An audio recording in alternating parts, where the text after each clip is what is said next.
ụmụnne m ndewonu.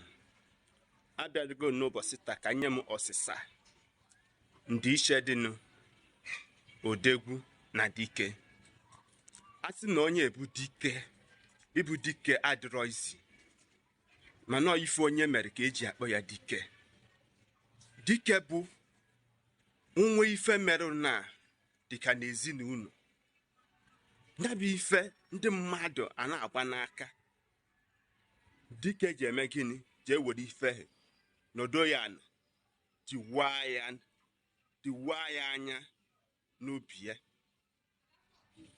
Ife ọ ga-abụ nya bụ eme like this, ndị mmadụ a na-eti ọnya ka dike ya abụọ nekata anya kata mgbe ọ ji esi ọnọdụ ya anya, tiwaa ya anya, nyawa ka a na-akpọ dike. Nke ịbụọ dị ka ibe ya bụ odogwu.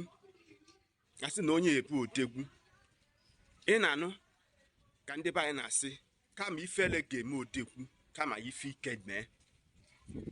Odogwu abụrụ onye ndidi, ịchọọ ya ịfụ ya, esikwa ka ebie isi ka akụ kasịa. Onye ka a na-asị kama ifele ga-eme odogwu kama ife ike mee. Ụnụ aghọta ya bụ ọsụsa a?